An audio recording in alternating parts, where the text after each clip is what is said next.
been a long time, y'all. I think the last thing that I updated you guys on was my emergency room visit. That was 2 weeks ago. And I had my last infusion on last week on the 7th. And like I said, today's the 16th. So I had all of my stuff recorded and was going to have it laid out and everything. However, y'all, it's just been so much going on within the last few days, and I just want to do one big video to catch up, because I was doing good. Y'all see my videos, I was doing good and everything. But my last iron infusion, y'all, they scheduled it for 10 o'clock, and I had 2 appointments that day. They scheduled that thing for 10 o'clock that morning. I was done for the rest of the day. I was driving half asleep, fell asleep at the light, had to take a nap when I got to the office. Before I went in, I couldn't, I got there early and I went to sleep in the parking lot, and y'all, it's just a lot. But anyway, yeah, I just start where I left off after my 3rd infusion. So I did go to my 4th infusion, which is the one that was on the 7th, and like I said, it went really smoothly. The only thing about it was I just got extremely tired afterwards. Like, that was one of the most tired I think I've ever been. And I think because I was actually out and about and I had another appointment to go to, I couldn't just come home and just lounge around. So I left there, and I also had an MFM appointment that day. You remember I told you guys? No, not at that point. So anyway, we were doing cervical link checks every 2 weeks. That was the second week. The second cervical link check, 2 weeks after the first one. I get to the appointment, and first they do the abdominal. Everything looks well.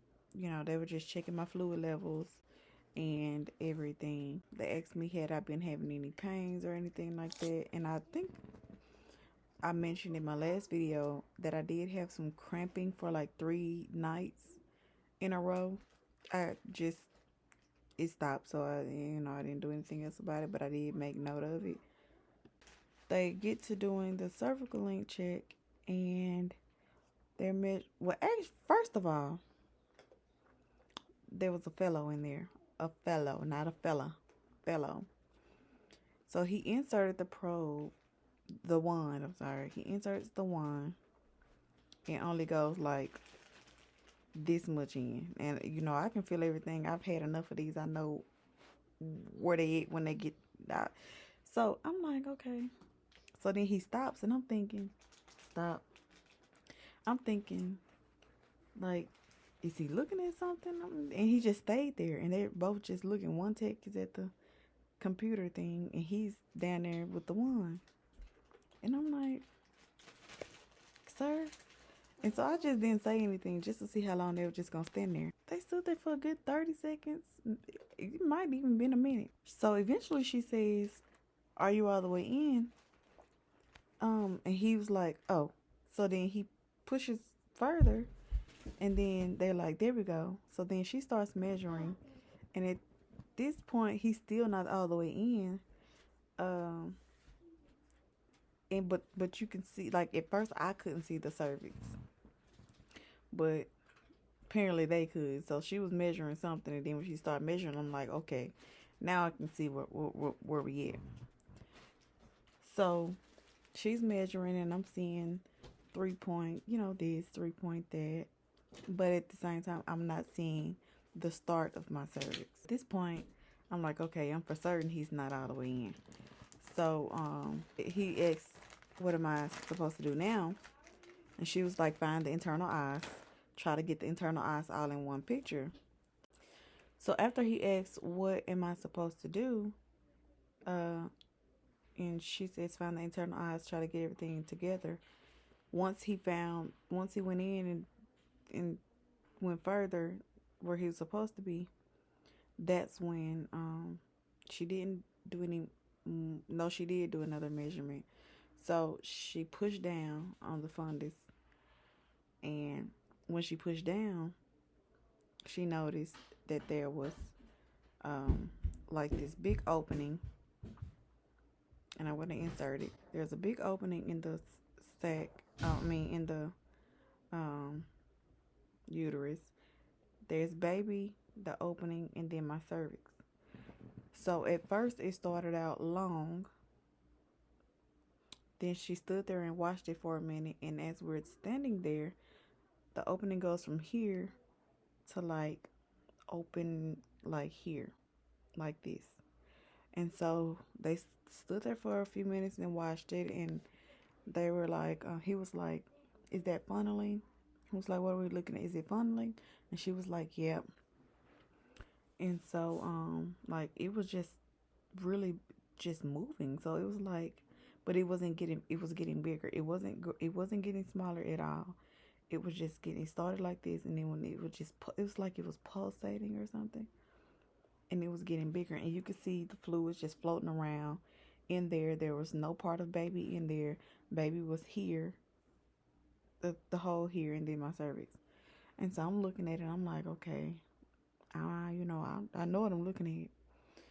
So then we wrap that up. I'm thinking the doctor's gonna come in and redo the check, or even the other girl that was there, the one that was kind of guiding him and stuff like that, because he wasn't in right. And he finally did get in, they didn't do any more measurements. They got done, walked out, and she said that I could get dressed. So I'm like, okay, maybe, just still maybe.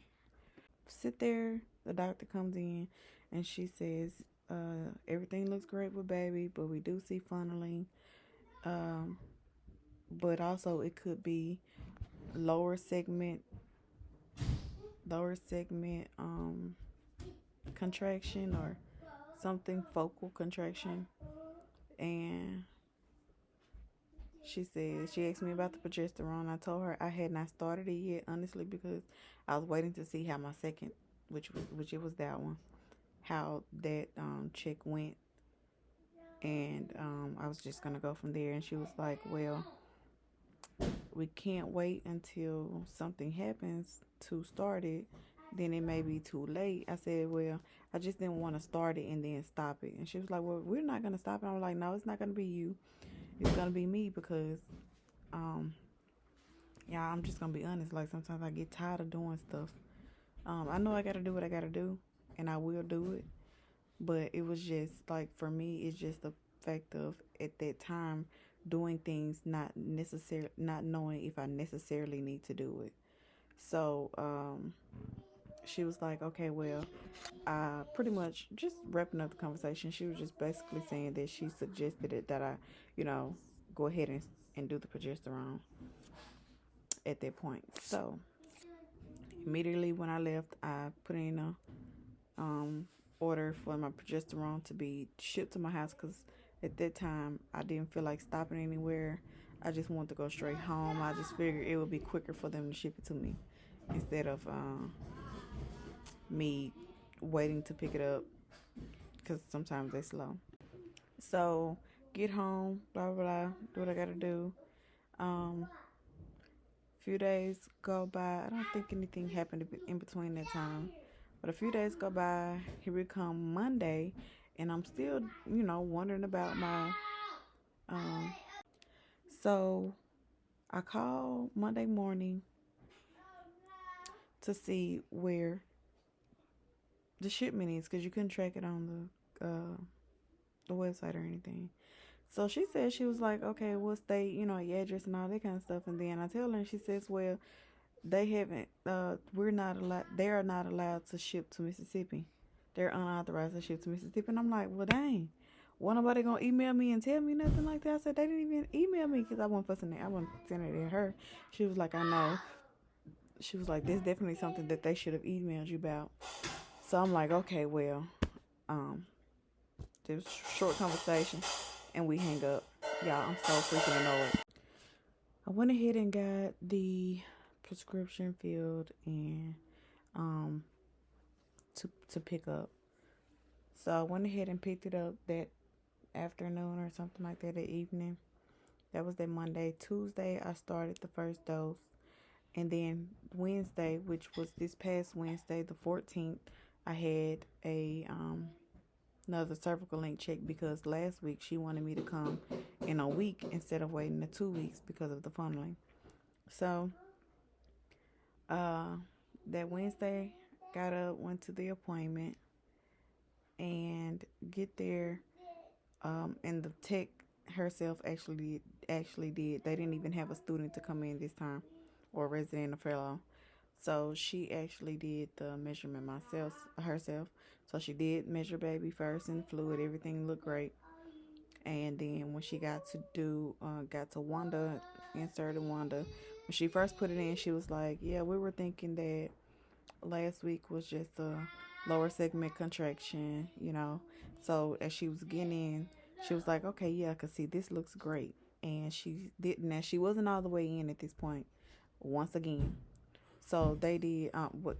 Well, once again, as not being all the way in, she just went in and saw like the start and the end, and not the full where you see babies in the whole cervix. So she measured and it was like 3.7. And but in my what I'm looking at, y'all remember that I told you the first time it looked like part of my cervix was kind of open, which is, I think it's kind of normal for it to look like that. But this time you could just see more space in between it.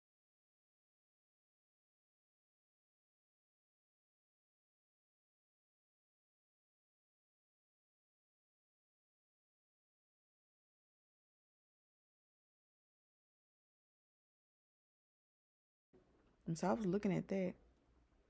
And so then she goes in a little bit further. Well, goes in to see the internal eyes, the baby, blah, blah, blah, and all this stuff, the full thing. And at this point, my cervix straightens out. So it no longer curved. Immediately in my head, I'm like, okay, this doesn't look right. Um, you couldn't see the internal eye. Yeah, I've been doing a lot of research. So if I say something, y'all just Google it, or I'll try to insert a picture that shows the internal eyes. Um, Contrast on different pictures. Anyway, so um, then she gets to measuring, and she just stopped talking. Like she was just like she just shut herself up from, like, she just got proven wrong from the first measurement she did. So from here on out, the rest of the measurements were like 2.8, 2.86, 2 point. I thought I saw one that said like 2.6 something, but they didn't have it in my charts.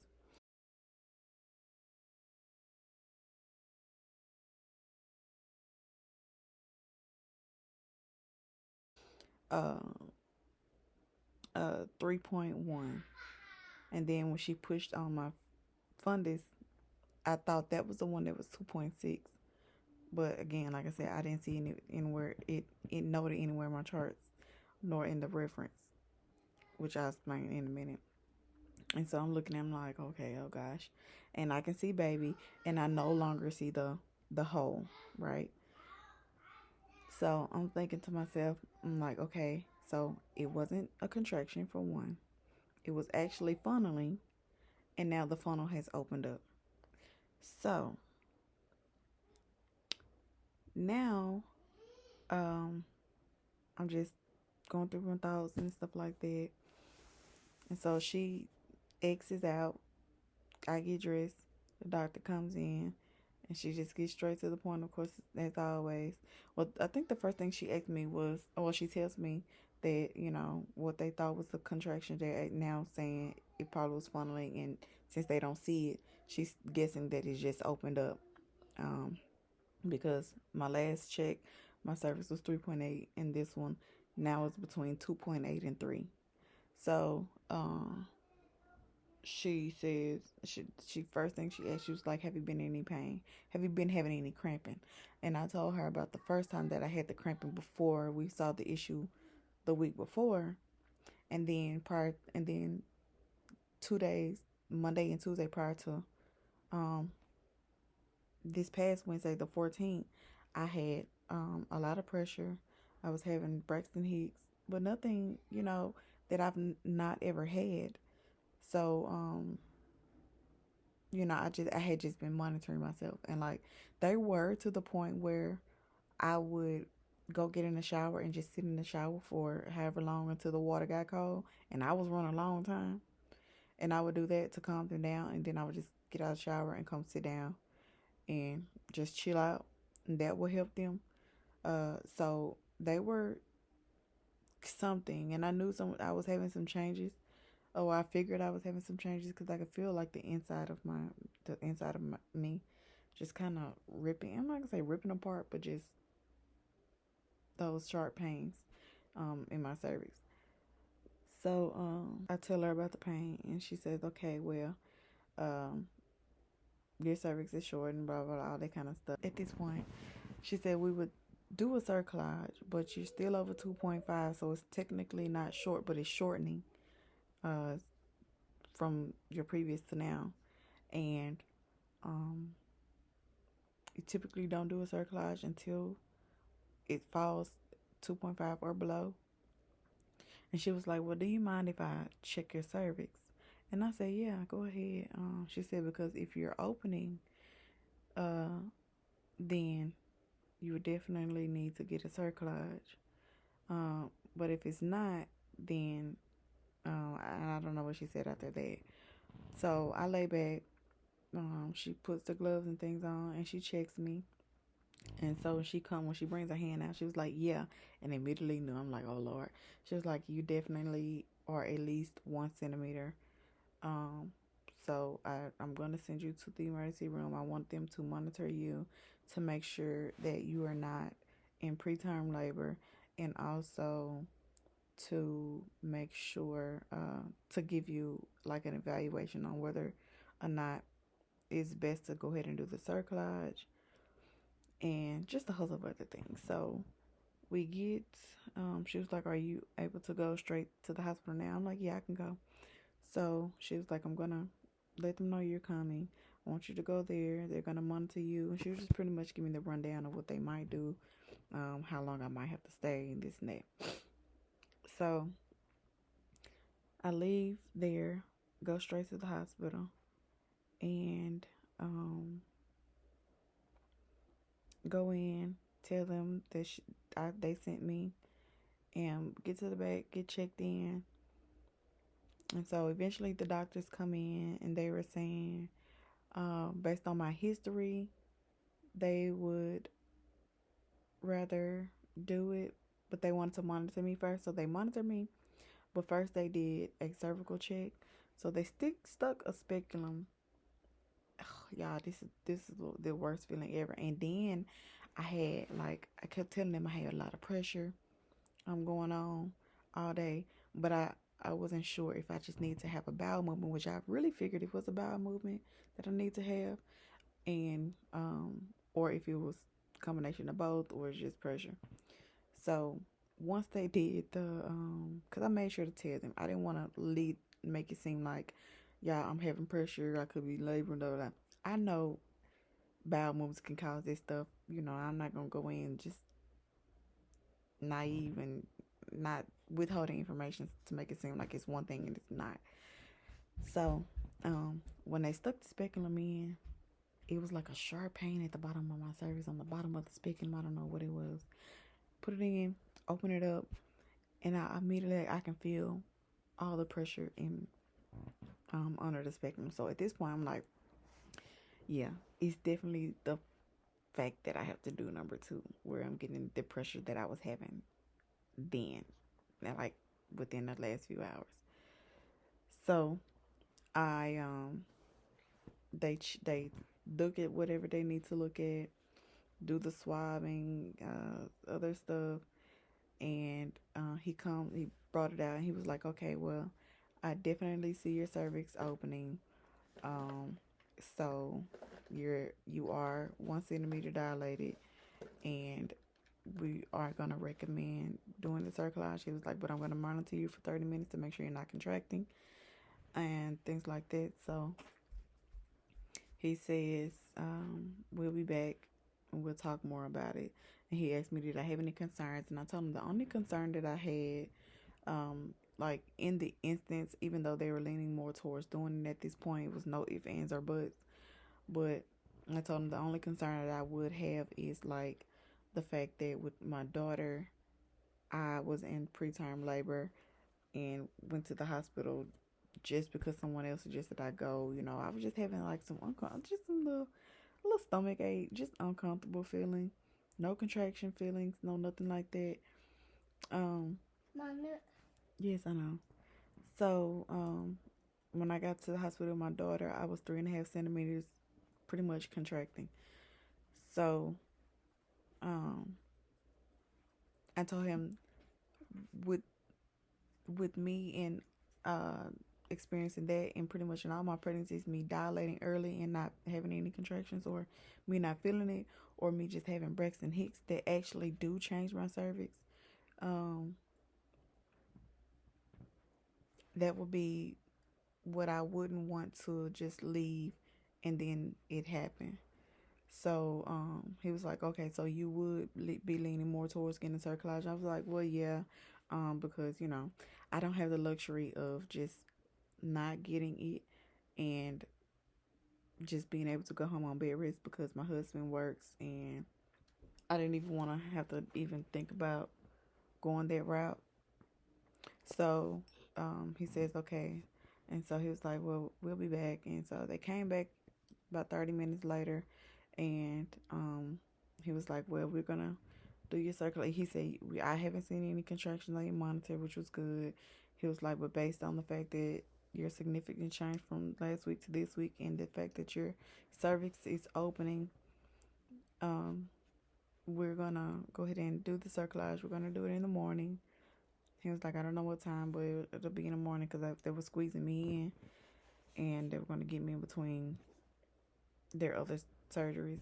So I was like, okay. So he was like, we're going to go ahead and admit you. They're going to come get you, take you upstairs, blah, blah, blah, this kind of stuff. So I finally get admitted and they put me in the room. And I'm thinking I'm going to go to a labor and delivery, but apparently I didn't go to labor and delivery. I went to the mother babies. I don't know what floor I was on, but there are no monitors in there. But they did come in. Get from right here. They did come in every so often and got heart tones on the baby, and they constantly checked on me. They constantly made sure, you know, to ask if I was leaking. They did all of that. They were really nice. They were really sweet. Did the job. Did what they needed to do. I just figured that I would be on some kind of monitor. It would be easier to do it that way. I don't know. But I guess being that I was only 21 weeks, 22 weeks today, but I guess that was the difference. I don't know. So, got in. They told me not to eat after 12 o'clock. I think that was pretty much it for that night. So, I got up the next day. They kept coming in to update me. They told me, you know, we don't have a time yet, but we're just making sure you're updated on everything like that. So then eventually, put that down. They come in and say, hey, we're ready. So I'm like, okay, got in the wheelchair. They wheel me to the holding area or whatever. So I get back there, get in the bed, change my clothes, change my gown, and they talk to me. The anesthesiologist comes in and tells me they typically do the spinal, which is a single injection into the spine, versus the continuous flow like an epidural. He said the other options, which we, you know, typically don't like to do, but he said we don't want to pressure you.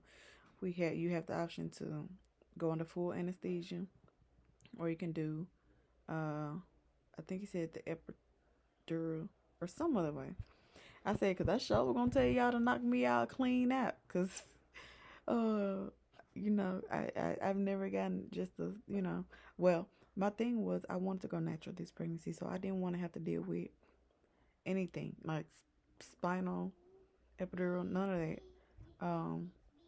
And I think just because of the trauma of getting the epidural during contractions, especially when you've been given Pitocin, and especially when you've been given Pitocin after you specifically said no. So I think that was more in my mind as to why I don't want the epidural this time, just the pain associated behind that. But I told myself, okay, I guess we can just do the spinal because um, sometimes I'm okay with, depending on what they use, like fentanyl or whatever the other stuff is that they use to put you to sleep. The last time I got fentanyl to get put to sleep, I kind of had a little anxiety. So I didn't want to get that this time. So I'm like, okay, well, I guess I could do the spinal. It's just one injection. Blah, blah. I'm like, okay, I guess I can do that. He was like, okay, great. He was like, so that's the best choice. But he was like, we don't want to pressure anyone. We don't want to make it seem like that's the only choice and things like that. So I'm like, okay. He said, I appreciate it. And so he walked out. They eventually come to get me. We will. Yeah, I felt like I was in an episode of Grey's Anatomy. So put it down and get from over here. So we put everything. They wheel me to the OR. I get on the other table. They're getting everything together. And eventually the anesthesiologist comes in. They connect my IV. She give me a little something in there. So I started feeling okay, which I was already okay, but then he comes in to do my spinal. So he does the spinal. I'm like, man, that felt better than a epidural. And I said, I guess because when you get an epidural, they make you do it during a contraction, or you having contractions all the time, and when you getting it. So they was like, yeah.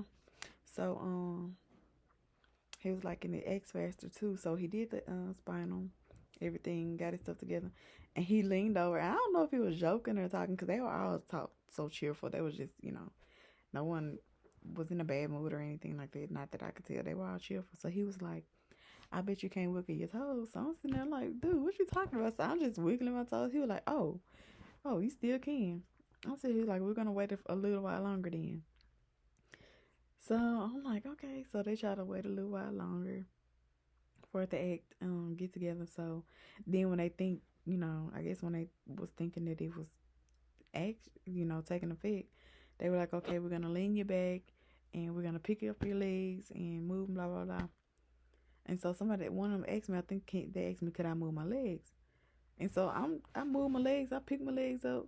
And so when we were getting on the table, I put my own legs on the table. And so they were like, dang, you still moving? I was like, yeah.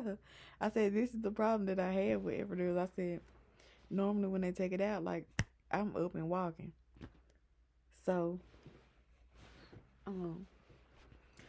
we lay there for a little while longer. And the whole time, like, my legs start tingling, but it's like I can still feel them a little bit.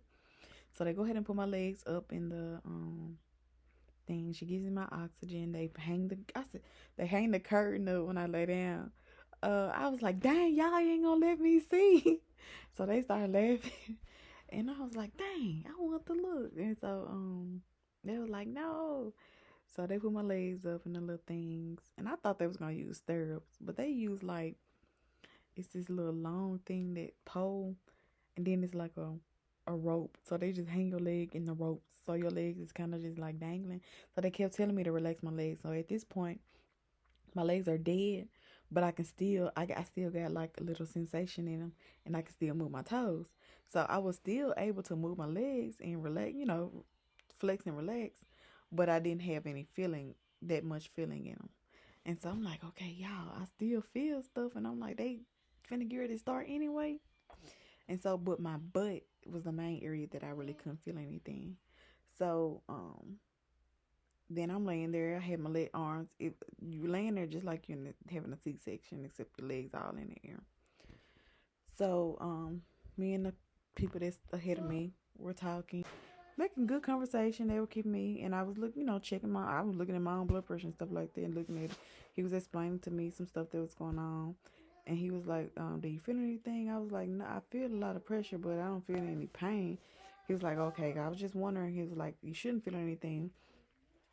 He said, I can tell the thing is working because it's supposed to drop your blood pressure. And I'm looking at my blood pressure, and it's not low. My blood pressure is actually higher than it's usually, but my bottom number is kind of trending. And at one point, it kind of dropped out, and then, whatever. So they're down there, doing this, and then I start feeling like pressure in my chest. I'm like, dang. I said, am I supposed to be feeling like this? Like my chest about to close? Dang. She was like, what? You feeling like what? Um, and so I'm like, man, it feel like such and such, such. So anyway, they're doing a procedure, and I'm just feeling different, this and that. Um, no pain or anything, but it was a lot of pressure.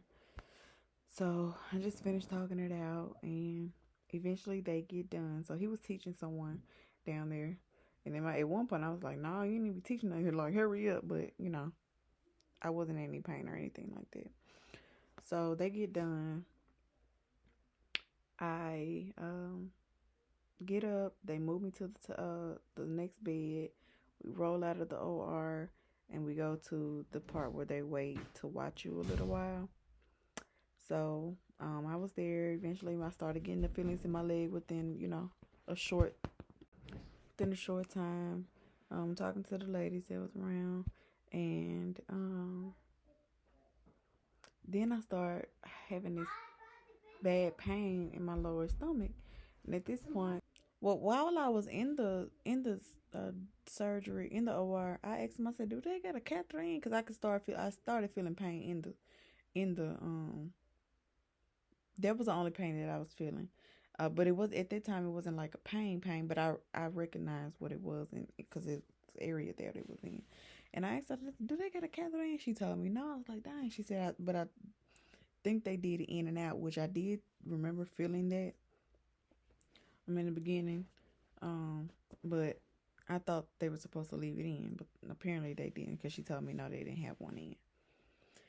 So while I was in the recovery area, I started feeling that pain. It started becoming pain. And so I asked them, could they sit me up? So she set me up a little bit, and we were, she was tending to a few other people and just back and forth. So I was sitting there, and it was like the pain was kind of getting worse. And I'm like, man, I gotta pee. But at this point, it wasn't terrible. It was just full bladder feeling. So I get to the room. They put me I get in my bed, back to my regular room, and I'm sitting there, and I was laying back, and they came to get heart tones. They did an ultrasound in the recovery room, and heart tones there, so they did it there. So when I got to the room, they didn't come do that. They came to do something else. They came to do.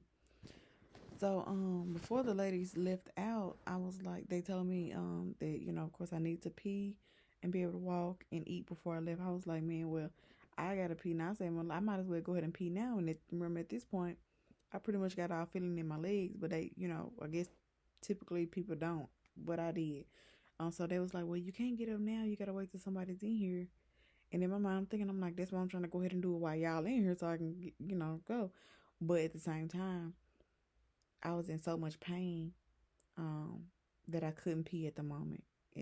Anyway, so like I didn't have the urge to. I just knew my bladder was super full. So I was like, okay, well, I guess I'll just wait until I feel it coming down. Anyway, so waited a couple of minutes, couldn't lay there anymore. So I got up, sat up to see if I can get it to just, gravity to do its job. And then everything went down.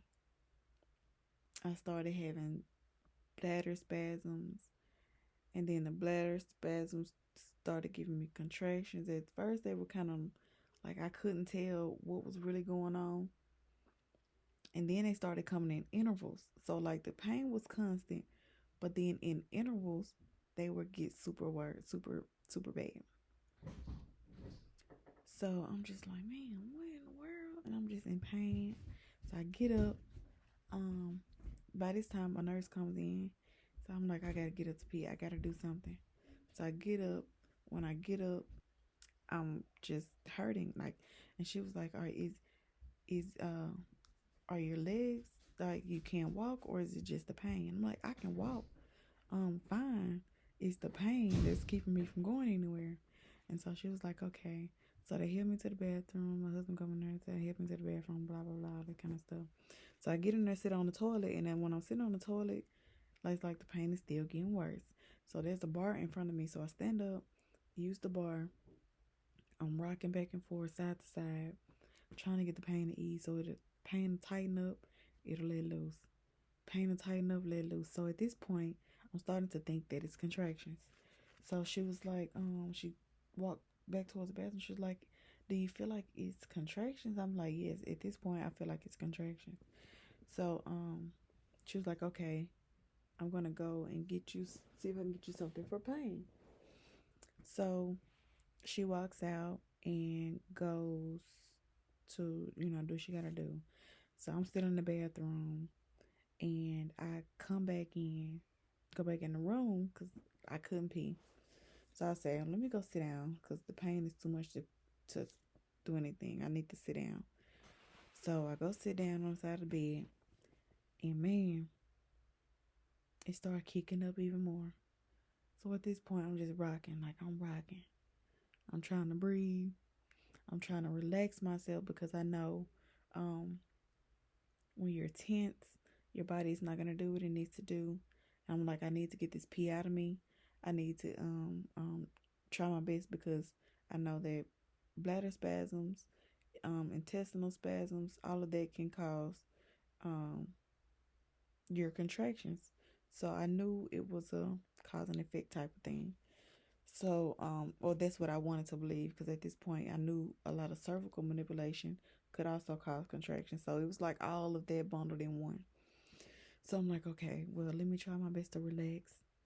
Let me just breathe through the contractions. So at this point, I'm like, okay, well, I'm having these painful, like, birthing contractions.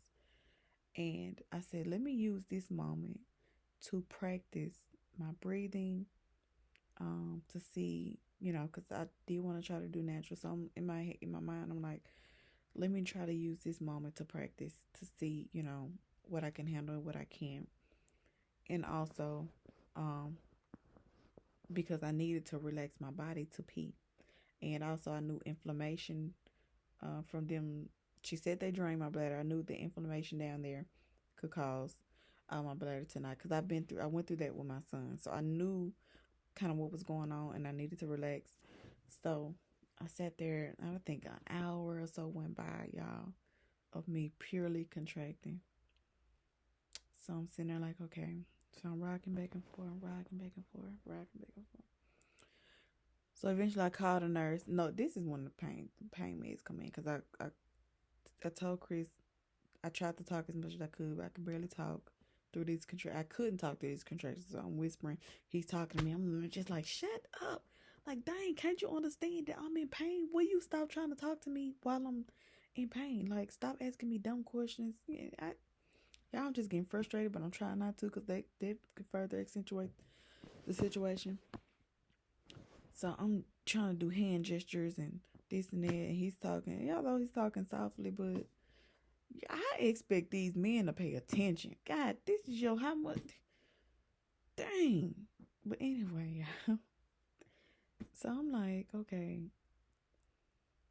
I'm telling him just push the button and tell her to come here. Well, what do I need to tell her? I wish I can say what I want to say on here. But dude, push the freaking button. Tell her I'm in pain. That's all you need to tell her. I shouldn't even have to tell you that. So he pushed the button and tell her that I'm hurting so bad. So she come in, ask what's going on, and I'm when she's coming in, I was just getting over a contraction. I said, man, I said I can't. I said these contractions. I said I need something. I'm thinking that they would at least monitor me to see what these contractions on. They didn't even do that. And again, I'm thinking it's because I'm only 21 weeks, and what can they do? But at the same time, y'all can give me something to stop these freaking contractions. So she was like, okay, I'm gonna tell the doctor, and because the Tylenol didn't work, So she eventually told the doctor, and he came in and asked what was going on. I told him, and when at the point that he came in, I was up rocking, and he was asking what was going on, and I was telling him, I was feeling they were more bladder pains at this point, but the contractions were still. I was still having a contraction, but they had slowed down. So he was like, okay, well, I'm gonna give you something into something, and it's a suppository. So I was hearing him, but I wasn't because I was in pain. So he left out, and I'm like I said, I was up and down. So I'm like, okay, let me just try my best to relax as much as I can. So I eventually did, and I got the urge to pee. So I told my husband, I'm like, I'm gonna get up to pee. So I jump up, run to the bathroom, and I finally pee. Y'all, I pee so long, and as it's coming out, I'm starting to feel a little better. So I'm like, okay, yes. So I sat there a little bit longer, and I'm holding my stomach up, and I pee some more, and some more. So then I get up, and I'm like, man, I felt so freaking much better at that point. So I walk out, go out, and then she comes in, and I was like, my husband telling her just pee, and I told her how much it was and all that kind of stuff. So she was like, okay, I want you to lay on the bed, lay on your left side. And so I said, she was getting it together, and I was looking at what she was doing. I said, what is gonna go? She laughed. She was like, in your butt. I was like, oh Lord. I started to tell her, never mind, I didn't need it. But I just went ahead and got it because I needed it to calm the contraction down and go ahead and calm my bladder down. Some more, although I was like a complete different person by this point. Like I felt so much better. I was like, no, no, no, no. So she was like, yeah, it's gonna go right there. She said it shouldn't be too bad. And so she eventually does it, puts it in, and it wasn't bad. So I think after that I lay down, and I kind of dozed off, and I told Chris I was hungry, so he went to get something to eat. I went to sleep while he was gone. He was in the hospital. They got Chick-fil-A in the hospital, so he went to Chick-fil-A. I dozed off while he was gone, and then he came back. After that, everything was kind of smooth sailing. I slept, for a little while, and then they told me that they would let me go once the pain, or they're gonna see about let me go. So about 8 o'clock, 9 o'clock roll around, and they had not said anything else. And my mom had the kids, and we were all planning on me going home that day anyway, but we didn't expect it to take that long. Um, but it did because of me and doing the contracting and things like that. So they really kind of wanted me to stay, but at the same time, I was feeling better. And my husband is not a communicator, so I'm thinking like the whole time that I'm in the hospital that he's communicating with people. Well, like his mom, his dad, my mom especially, because she had the kids. I'm thinking he's communicating with all these people, and he's not. My mom eventually ended up texting her about telling her she's gonna take off anyway. So by the time we got her the news that we were gonna go home, she said she had already taken off. So she took the kids home. We came home. We got home about 11 last night. Now I'm trying to wait till Monday to call MFM to see if I need to get my see how many appointments I'm gonna have, how often. Yeah, so that's that. So I guess I'll come back and update on Monday. Um I really don't know what I'm gonna have to update about. I guess my post Cerclage recovery. I'll do that because I haven't really watched that many videos about that. But anyway, I'm gonna go because this video is already long enough. So yeah, I remember I told you I didn't want to make this whole channel just about negative things. I was trying to get to the point where everything was kind of turning around and we had answers to everything. We were gonna take off. They done set me down, y'all. This baby done set me down, so Now we getting into the real nitty gritty. The real nitty gritty. So I'm really not worried. Like, I'm still in shock about everything, to be honest. So yeah, so I will see you guys in the next video.